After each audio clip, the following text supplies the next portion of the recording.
Great. Well, let's get started with the impact of COVID-19 to virtual recruiting and some of the trends that we've been seeing. So we've grouped a series of questions into sections that go from the top of the recruitment marketing funnel to the bottom.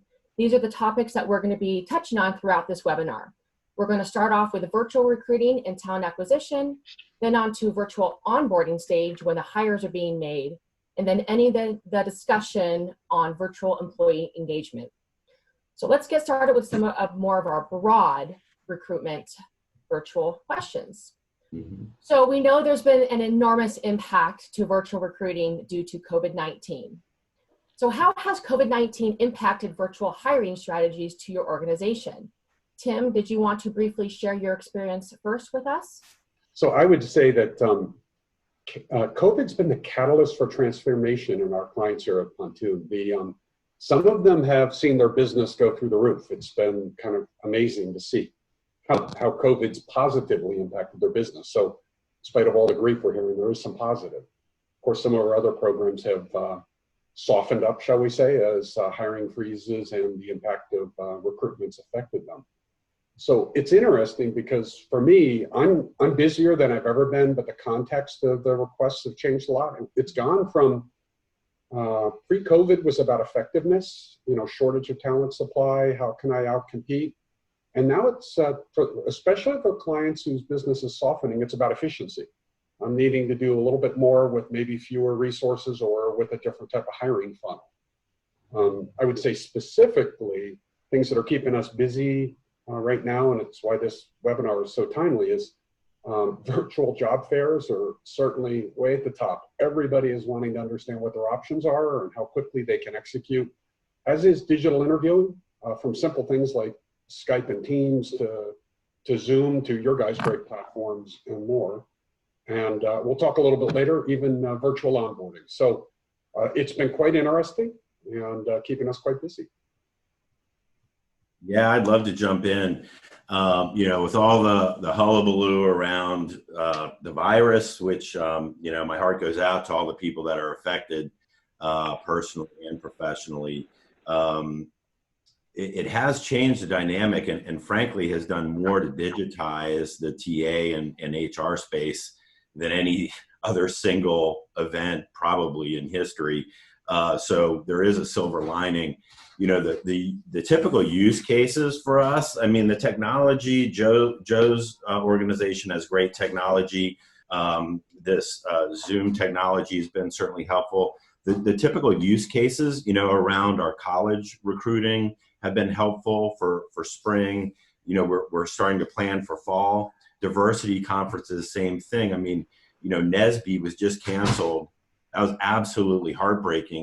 When you have the premier engineering event for African-American students who've waited, their entire college career for an opportunity, and then it's canceled last minute. We need to be ready to handle that with a technology platform. I think there's an internal mobility component too. I mean, let's not forget that we have internal employees who would love to understand in large organizations what the opportunities are for them.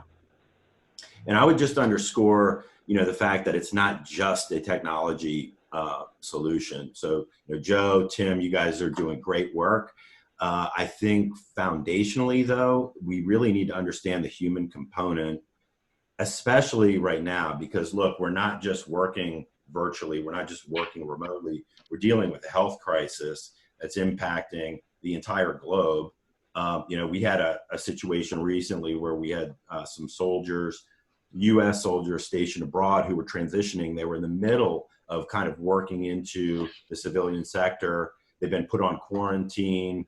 They were looking for a hand. They were looking for a little bit of hope. And so we were able to connect with them and help virtually work them along the transition timeline.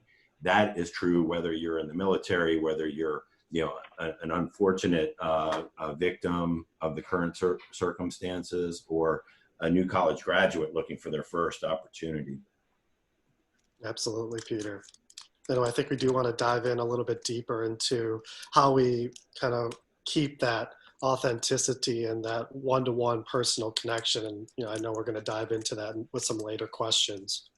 So this is Jen from Spectrum. With what I was going to say is that we honestly are still hiring, and so we're very fortunate to be in that situation. And we've chosen to take this time to create partnerships with other organizations that are not, to try and help those that are either being furloughed or laid off, to try and make sure we have those connections moving through our funnel.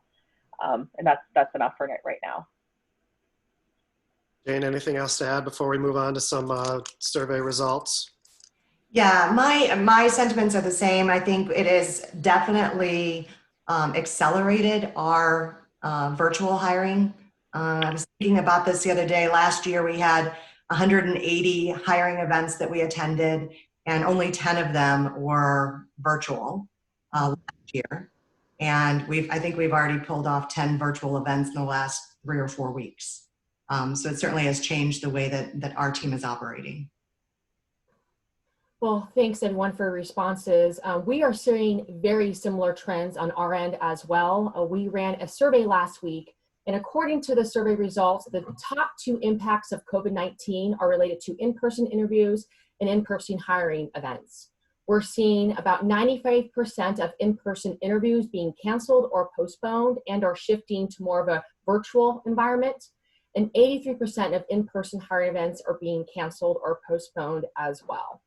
But what's interesting is that our survey also showed that while interviewing and hiring events were the 2 most impacted TA initiatives, it seems that the transition to virtual interviews has been much easier, almost 90%, versus the transition to moving forward with virtual hiring events, which is only at about 40%.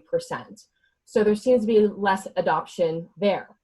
As we showed on the previous slide, about 83% of companies said their hiring events were impacted, but only 40% were actually doing virtual hiring events. So there's a little challenge and disconnect there, as not many companies are taking the immediate action as they should, and maybe they just don't really know where to start. So companies need to start adapting to this and really shifting their mindsets to adopt virtual events.